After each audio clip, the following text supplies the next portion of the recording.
Oke, halo Brodi semua yang ada di rumah atau di studio. Perkenalkan, nama gue Bimo Gustio yang akan menemani acara Ruang Santai Milenial kali ini. Nah, teman-teman semua, Ruang Santai Milenial kali ini akan mengangkat sebuah topik yang lagi happening banget di kalangan para milenial. Untuk lebih jelasnya, mari kita saksikan VT berikut ini.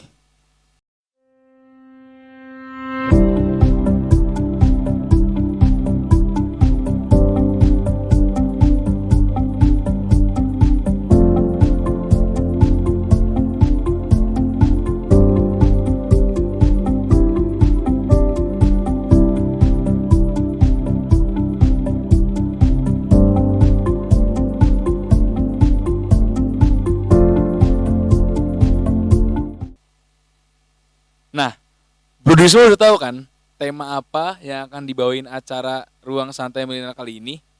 Dan tentunya gue di sini nggak sendirian. Gue bakal ditemenin sama narasumber yang udah kompeten di bidangnya. Oke, please welcome Andayani.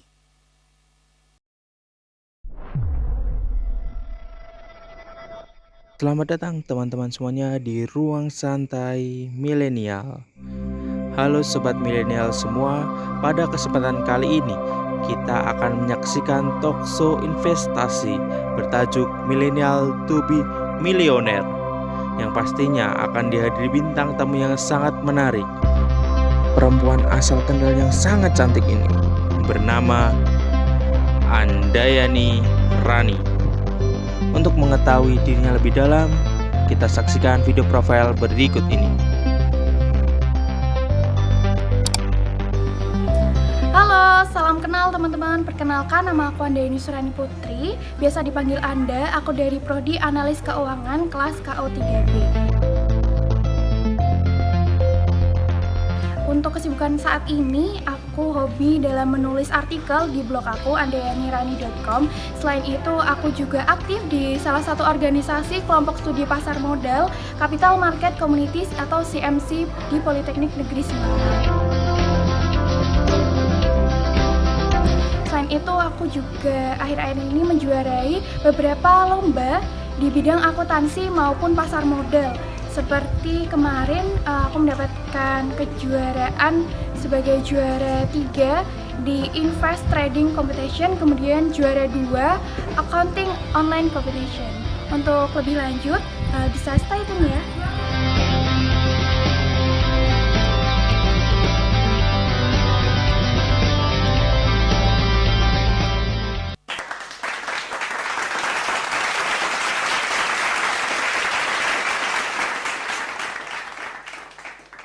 Oke, Kak Anda ya. Iya, panggilannya Gimana Anda. kabarnya Kak Anda sekarang? Alhamdulillah baik. Kalau Mas Bimo gimana nih kabarnya? Alhamdulillah baik juga, karena pengen ketemu Kak Anda juga kan, jadi harus baik. Nah, gimana tadi Kak perjalanan mau ke sini?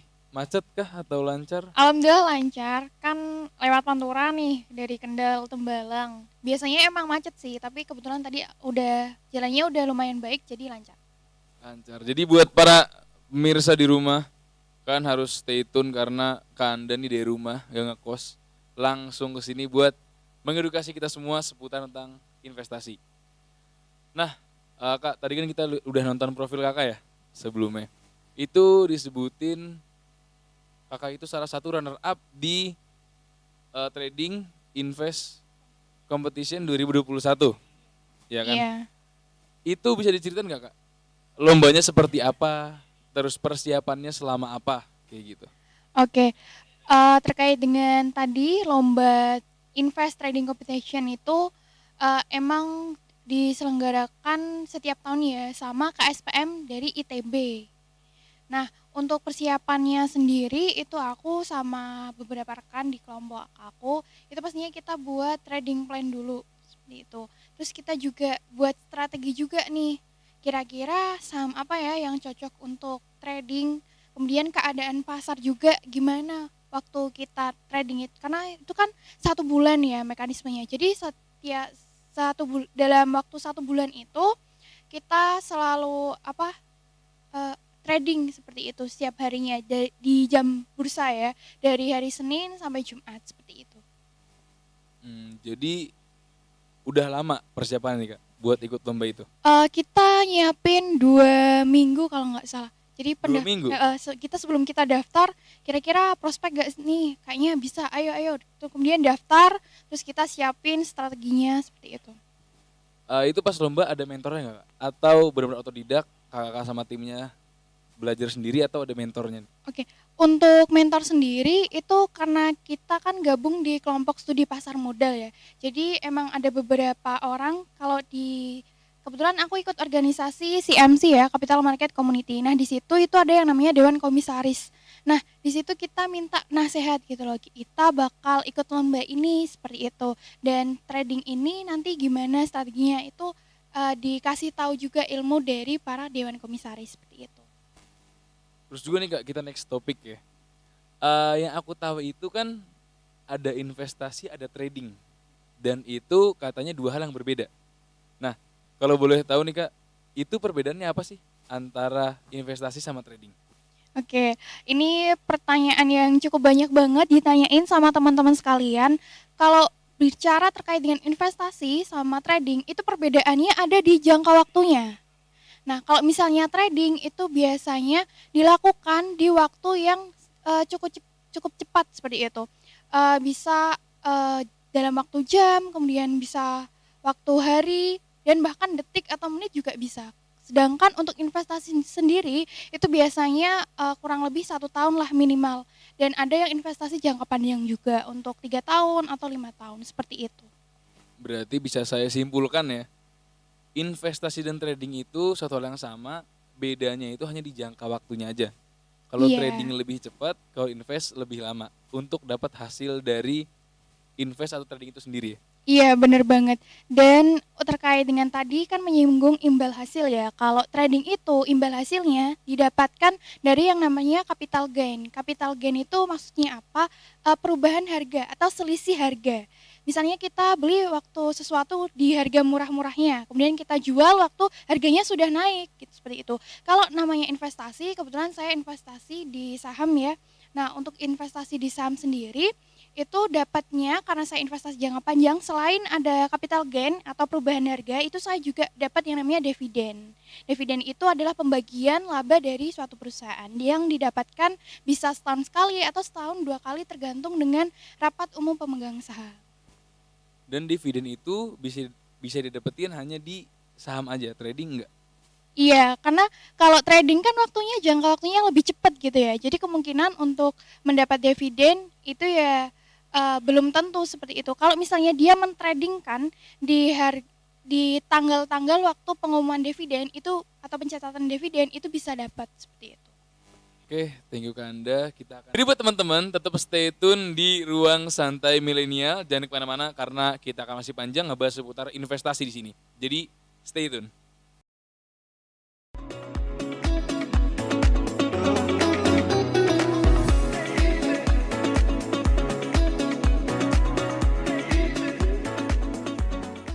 Oke, balik lagi bersama gue Bima Gustio di sini dan juga Kak Anda. Langsung aja, sebelum ini kan kita kan bahas seputar investasi ya Kak ya. Iya, benar banget. Nah, gimana sih Kak cara Kakak buat masuk ke dunia investasi nih? Awalnya sampai ke sekarang ini. Oke, berarti ini cerita awal mulanya banget gitu ya. Sebenarnya aku sendiri itu tertarik investasi itu karena salah satu teman aku itu udah mulai investasi lebih dulu gitu. Dia jadi jelasin ke aku waktu itu, oh ternyata investasi tuh seperti ini. Itu tahun 2019 awal kalau nggak salah. Nah, kemudian kan aku kuliah nih di Politeknik Negeri Semarang di Polines. Kebetulan prodi aku itu analis keuangan dan prodi aku ini membahas lebih lanjut terkait dengan investasi. Dan aku masih ingat banget waktu aku masih maba itu ada yang namanya mata kuliah matematika keuangan. Di situ ada salah satu bab itu namanya bunga majemuk dan bunga majemuk ini dalam realisasinya di kehidupan itu bisa diterapkan di investasi seperti itu. Dan wah ternyata kalau misalnya kita menyimpan uang gitu loh konvensional atau biasa gitu loh, itu hasilnya ya segitu-segitu aja gitu. Dan karena aku di bidang ekonomi ya, pastinya dalam kehidupan itu ada yang namanya inflasi. Nah, inflasi ini yang nanti akan mengurangi nilai dari suatu mata uang. Contohnya aja deh, kalau misalnya kita beli mie, dulu mie kan murah ya 1.500, sekarang udah naik nih 2.000, kan itu nggak kerasa. Nah itu yang dinamain sama inflasi. Ada tapi tidak terasa. Terus nih Kak, tadi kan menyinggung seputar bunga majemuk, ya kan? Nah, kalau kita boleh tahu bunga majemuk itu tuh apa sih sebenarnya bunga majemuk? Oke, jadi mudahnya bunga majemuk ini, semisalnya ya, kita nabung di bank, suatu bank seperti itu kan kita akan dapat bunga. Nah, tapi yang kalau diperhitungkan di suatu bank atau mungkin di suatu, perusahaan, itu kan dana pokok atau modal awal kita yang kita simpankan, itu nanti yang dapat bunga. Nah, kalau bunga majemuk ini, modal awal kita ditambah bunga, itu akan berbunga lagi gitu loh. Jadi, return atau keuntungan yang kita dapatkan itu lebih banyak gitu loh, seperti itu. Oke, oke. Terus setelah Kak Anda ke-trigger kan sama lihat teman Kak Anda ya kan. Nah, itu tuh apa? Tahap awal yang Kak Anda lakukan tuh apa? Setelah tahu kan, pasti kan kayak setelah tahu kayak eh harus ngapain sih awalnya. Nah, itu tuh Kak Anda tuh ngapain tuh awalnya? Oke, yang pasti, awalnya itu dulu banget karena aku masih awam kan. Kalau misalnya kita, dengerin penjelasan dari orang, oh iya, udah ada ketertarikan. Dan dari ketertarikan itu aku nyoba untuk, belajar lebih lanjut. Dan tipe belajar aku itu learning by doing. Jadi aku juga belajar ilmunya, aku cari ilmunya, gimana sih mekanisme, dulu itu pertama kali aku investasi, aku inget banget itu di instrumen reksadana dulu, seperti itu.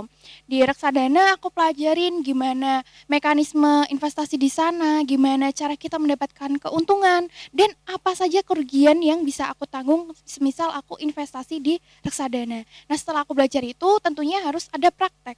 Karena kalau kita belajar doang tapi nggak praktek, itu nanti bisa lupa kan. Bahkan ya nihil gitu, kita cuma tahu teorinya, seperti itu. Terus sampai apa namanya itu buat ikut lomba, apakah sampai itu cukup atau Kak Anda tuh tetap belajar hal lain lagi? Oke, terkait dengan tadi ya, awalnya kan memang aku udah ada niatan investasi, udah mulai terjun juga nih di reksadana. Itu di tahun 2019 juga. Dan kebetulan karena di prodi aku analis keuangan, ini ada juga yang namanya komunitasnya ya, kelompok studi pasar modal atau KSPM. Itu kalau di Polines ada yang namanya CMC Polines. Jadi aku gabung di CMC itu, aku pengen upgrade ilmu aku seperti itu. Karena kan dulu aku cuma invest di reksadana. Kemudian reksadana yang dapat kan pasti returnnya lebih kecil ya dibanding dengan saham seperti itu. Karena resikonya juga lebih kecil dibanding saham. Nah, aku pengen upgrade ilmu aku dengan cara belajar di komunitas aku seperti itu. Nah, dari belajar aku komunitas itu, tentunya aku juga terapin nih ilmunya gimana, dengan cara membuka open account saham gitu. Ibaratnya kalau kita bisa dibilang mau belanjalah di marketplace, pasti kan kita harus daftar dulu. Sama kalau misalnya kita mau investasi, mau baik itu di reksadana maupun saham, kita harus buka akun dulu di sana. Nanti ada yang namanya nama akunnya kita, kemudian juga dibutuhkan misalnya dana tabungan. Dana tabungan itu untuk uang yang kita return, keuntungan yang kita dapat itu nanti akan ditransfer di sana. Itu kan pengalaman Kak Anda sendiri nih. Nah, kalau bagi orang-orang awam nih, kayak saya ya, pengen terjun ke dunia investasi trading dan teman-temannya, itu hal apa yang harus saya lakukan saat pertama kali ingin terjun? Oke, ngomongin tentang langkah-langkah atau cara nih ya. Terkait dengan cara itu kita harus ngenalin diri kita sendiri. Maksudnya gimana? Setiap orang tentu punya modal yang beda-beda. Modal ini tentunya ada modal uang, modal keilmuan juga, dan kesiapan kita untuk menanggung suatu resiko. Misal modal setiap individu kan pastinya berbeda ya. Ada yang dimodalin dari uang sakunya orang tua investasinya, ada yang dia udah bekerja gitu kan, dia udah dapat uang sendiri, udah dapat income sendiri. Nah, selain dari modal, kita harus mempersiapkan mental kita atau mindset kita juga. Kalau misalnya kita menginvestasikan uang kita di instrumen sesuatu, pasti kita akan dapat imbal hasil. Nah, dari imbal hasil tersebut pastinya ada resiko. Karena hukum investasi ya, ada high risk, high return gitu loh. Kalau kita mau untung tinggi, ya kita harus siap untuk menanggung resiko yang tinggi juga. Seperti itu. Jadi tentang kesiapan dan juga praktek. Terus ya Kak ya, kalau boleh di-share dong Kak tempat belajar Kakak untuk investasi dan trading tuh di mana sih Kak tempat belajar? Oke, baik. Terkait dengan belajar ya, pastinya setiap orang tuh punya gaya belajar yang beda-beda. Kalau yang utama itu pasti dari buku gitu loh, sumber referensi. Cuman kalau kita cuma tahu teori aja, itu kayaknya masih minim gitu kan. Oke, kita tahu teorinya, ternyata gini-gini. Terus yang pastinya kita harus praktek. Nah, dalam praktek ini kadang kita tuh ada yang namanya trial dan error gitu kan. Kadang kita bingung, aduh porto merah ini gimana? Kemudian kita udah punya teorinya nih, udah punya ilmu cara nganalisisnya, misalnya analisis saham. Ini harus gimana ini? Apakah harus beli sekarang atau beli besok gitu kan, bingung gitu. Nah, kita juga harus ada teman sharing seperti itu. Kebetulan karena aku gabung di kelompok studi pasar modal di CMC Polines, jadi di sana aku juga bisa sharing-sharing sama teman yang lain.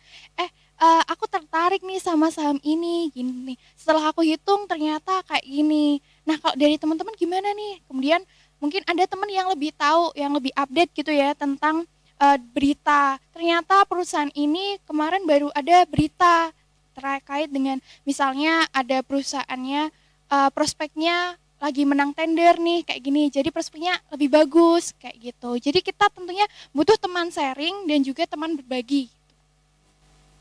Jadi buat teman-teman yang mau join ke, yang mau belajar lebih tepatnya, join ke mana Kak? Ke CMC Polines. CMC Polines. Buat teman-teman Polines yang mau belajar lebih lanjut soal investasi ya, saham dan lain-lain dan teman-temannya itu segera daftar di CMC. Dia buka pendaftaran kapan Kak? Ini udah magang sih. Sekarang magang. udah magang ya. Mungkin buat tahun depan. Tahun depan masih bisa. Jadi buat teman-teman semua jangan sampai ketinggalan buat join ke CMC. Oke, kita break dulu.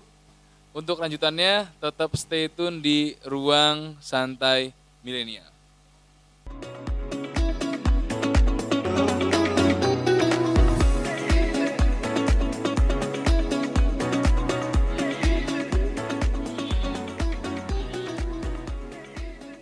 Oke, balik lagi sama gue di sini Bim Gustio dan juga Kanda. Dan gak terasa ya kayak kita udah sampai di segmen terakhir, yaitu segmen Q&A yang udah kita buka di Instagram, Facebook, dan Twitter. Dan udah kita saring, akhirnya kita mendapat 5 pertanyaan. Jadi yang belum disaring pertanyaannya, bisa tanyakan lagi ke Kandanya. Kanda juga punya sosial media, boleh sebutin Kak Instagramnya apa? Untuk Instagram, kemudian Twitter, LinkedIn, kemudian Facebook, search aja Andayani Rani. Andayani Rani gitu aja. Oke, langsung kita ke pertanyaan pertama. Yang pertama itu dari Marcelina Fauzia. Pertanyaannya Kak, bagaimana langkah awal memulai investasi? Sedangkan kita sebagai mahasiswa itu memiliki pemasukan atau income yang masih sedikit. Oke, ini pertanyaan yang menarik banget ya terkait dengan awal mula tuh gimana. Nah, yang pertama kali harus di make sure kalau mau investasi itu uang yang kita gunakan. Tadi sempat disinggung terkait dengan income ya. Nah, kalau misalnya kita nih sebagai mahasiswa pastinya kan mendapat uang saku dari orang tua. Nah, kalau misalnya kita mau investasi, kalau saran dari aku, biasakan untuk sisihkan di awal gitu. Jangan nungguin akhir bulan, nunggu sisanya berapa baru kita investasikan. Jadi kalau bisa bulan ini kita kira-kira dapat uang berapa, itu kita sisihkan dahulu. Ini aku gunakan untuk investasi gitu. Selebihnya kita gunakan untuk keperluan pribadi karena kita kan anak kos kan, biaya makan, kemudian untuk kuota atau pulsa seperti itu. Nah, terkait tadi ngebahas juga tentang income. Nah, kita sebagai mahasiswa tentunya ada yang udah kerja, ada yang belum juga. Nah, ini saran aku juga untuk teman-teman. Ini karena kan kita di kehidupan ini ada yang namanya demand sama supply. Kalau kita punya sesuatu keunikan atau kita punya skill yang bisa dijual, kita bisa tuh memanfaatkan skill yang kita miliki itu untuk mendapatkan income berlebih gitu. itu. Contoh kita punya banyak waktu luang seperti itu. Kita bisa freelance, misal jadi penjaga toko atau barista seperti itu, tergantung dengan minat dan bakat kita. Jadi untuk Marcelina Fauzia terjawab ya. Terus juga untuk pertanyaan kedua ya Kak, kita langsung aja. Ini dari Dela Cahaya. Wah, oke. Pertanyaannya, apa faktor yang mempengaruhi naik turunnya saham? Oke, ini sebenarnya udah aku singgung juga di jawaban yang pertama. Itu kalau kita lihat di apa ya namanya? Di dunia ekonomi itu pasti ada yang namanya demand sama supply. Ada yang jual, pasti ada yang beli. Ada yang beli pasti karena ada yang jual. Nah, naik turunnya harga itu dipengaruhi dengan yang namanya demand dan juga supply itu. Semisal nih, anggap aja seperti ini. Aku, Anda, dan Mas Bimo, kita sama-sama jual nih produk. Misalnya jual suatu makanan gitu lah. Kita harganya sama. Karena banyak yang jual, jadi rata-rata harganya ya sama gitu. Paling enggak harganya bisa turun nih, karena banyak yang jual. Begitu juga sebaliknya, kalau misalnya yang jual itu langka dan produknya itu bagus, pasti kan akan banyak yang beli. Dan karena sedikit yang jual, orang yang jual itu bisa menaikkan harga. Nah, itu ialah yang mempengaruhi gimana harga itu bisa naik, bisa turun. Seperti itu. Oke, buat Kak Dela, terjawab Kak Dela. Oke, kita lanjut ke pertanyaan ketiga. Ini dari Anissa Dewi. Oke, pertanyaannya, rekomendasi investasi untuk pemula dengan dana yang minim. Oke, terkait dengan dana minim ya. Ini kebetulan banget karena aku awal mula investasi juga pakai dana yang minim dan juga dulu aku masih pemula kan. Itu dulu banget aku masuk atau invest di reksadana. Nah, kenapa harus reksadana? Karena yang pertama, reksadana itu bisa kita ibaratkan sebagai kapal pesiar. Seperti itu. Kalau kita mau naik kapal pesiar nih, pastinya kan kita enak, tinggal ngikutin arus aja gitu loh. Kita udah tahu nih tujuan kita nantinya akan kemana. Jadi kita tinggal nikmatin pemandangan, nggak perlu kita baca maps, nggak perlu kita jadi nahkodain. Nah, beda sama yang namanya saham. Kalau saham itu kalau kita umpamain, kayak kita lagi main speedboat. Jadi kita sendiri yang nge-handle nih, kita akan ke arah mana, ke kanan atau ke kiri. Kita juga harus bisa tahu tujuan kita kemana, seperti itu. Nah, karena reksadana ini juga minimum dananya tuh juga lebih kecil gitu lah dibanding dengan invest lainnya. Salah satu reksadana itu bahkan di aplikasi sekarang kan udah basisnya online semua ya.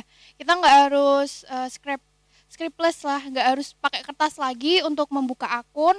Itu minimal dananya 20.000 rupiah aja kita udah bisa berinvestasi ke reksadana. Jadi buat Mbak Andeo tuh, Anissa Dewi, reksadana, jalan yang paling mudah untuk income minim. Oke, pertanyaan keempat. Dari Joy. Ini kayaknya orangnya enjoy parah. Jadi pertanyaannya, jika kita dalam posisi rugi, apa yang harus kita lakuin? Apa yang harus kita lakukan kalau kita lagi rugi? Oke, kalau terkait dengan rugi nih ya, kita memposisikan diri sebagai investor yang panik. Gimana nih? Aduh, kok minus portofolio saya? Nah, kembali lagi sebelum kita investasi, perlu yang adanya namanya invest plan. Maksudnya invest plan itu seperti apa? Yang sudah saya singgung di awal, nanti kita harus tahu nih, kalau misalnya kita terjun di suatu investasi, kita akan keluar waktu harganya kapan? Atau berapa tahun lagi? Seperti itu. Tergantung dengan planning kita di awal, seperti itu. Kalau misalnya dari itu tadi penanya itu ingin investasi jangka panjang.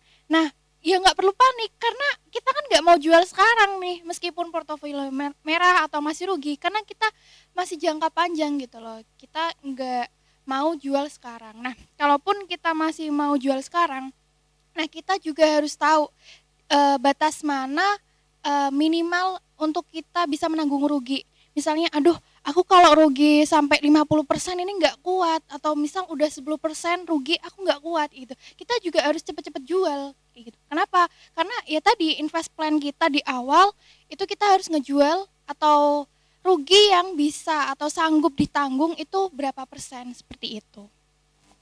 Jadi semua tuh kembali ke ini ya, trading plan atau Iya. invest plan itu. Kita mau take profit di berapa, kita mau cut loss di berapa. Kayak gitu kawan. Nah oke, pertanyaan selanjutnya. Ini dari Mbak Putri.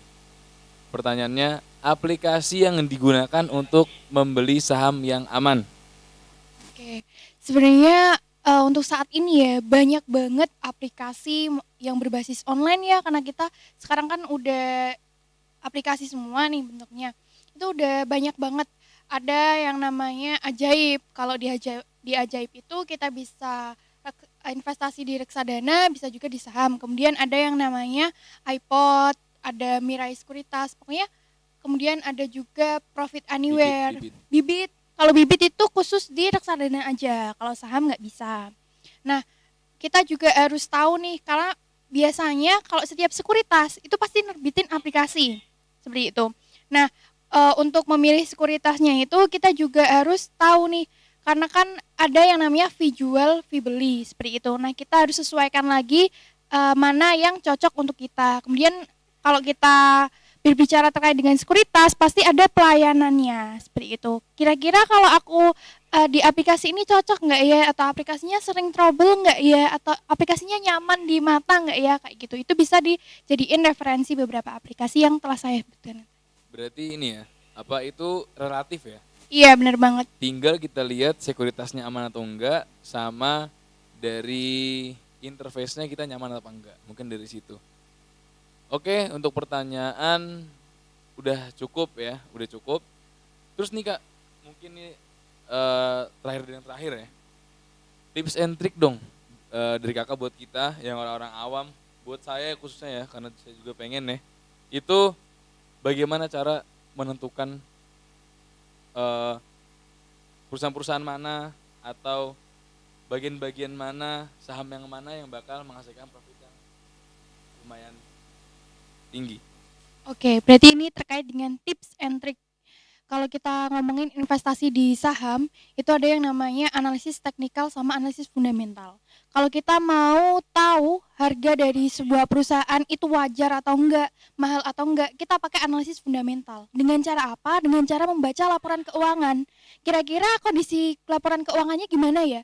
Apakah laporan keuangannya itu sehat? Dalam artian kondisi keuangan perusahaan tersebut sehat, banyak utangnya atau enggak, atau wah asetnya itu selalu naik setiap tahunnya. Kemudian juga terkait dengan returnnya dengan aset banyak itu, kira-kira dia bisa menghasilkan profit berapa persen seperti itu, atau berapa kali kayak gitu.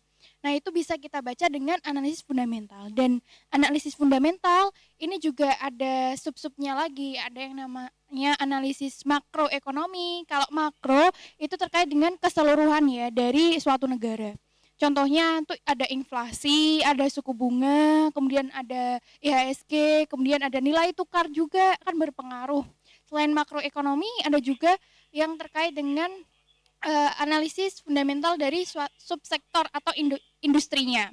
Misal nih di saat pandemi kemarin, mana nih sektor-sektor apa aja yang naik gitu loh. Misalnya terkait dengan sektor konsumsi ya, karena kita kan selalu mau nggak mau makanan itu merupakan kebutuhan pokok gitu. Sektor mana aja yang terpengaruh nih di pandemi, terpengaruh positif maupun negatif seperti itu. Kemudian selanjutnya baru kita analisis dari perusahaannya.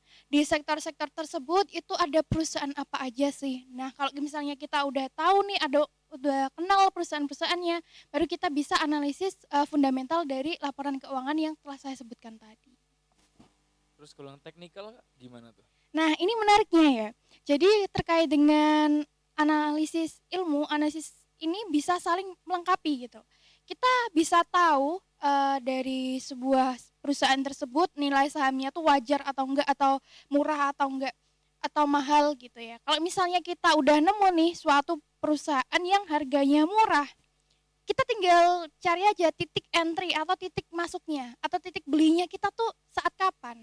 Nah, ini bisa kita lakukan dengan analisis teknikal seperti itu. Nah, ini di analisis teknikal itu juga banyak banget analisis yang bisa kita gunakan. Ada MACD, ada MA juga. Tergantung dengan preferensi masing-masing individu. Oke, kesimpulannya Kak, dari awal kita acara di sini, ya kan kita ngobrol-ngobrol sampai sekarang, yang bisa saya ambil itu untuk investasi itu tidak mudah. Kita harus bisa analisis fundamental atau teknikal, dan juga kita untuk belajar itu pun nggak bisa hanya teori, pasti butuh praktek juga. Jadi buat anak-anak yang ada di Semarang atau khususnya Tembalang, bisa langsung main aja ke base campnya CMC, itu ada di Polines di gedung akuntansi lantai 1. Jadi buat teman-teman yang berminat langsung aja, jangan pakai lama. Dan juga buat teman-teman semua jangan lupa share, subscribe, sama komen. Nama channel kita Ruang Santai Milenial. Oke, thank you udah nonton semua, udah nyempetin waktunya. And peace.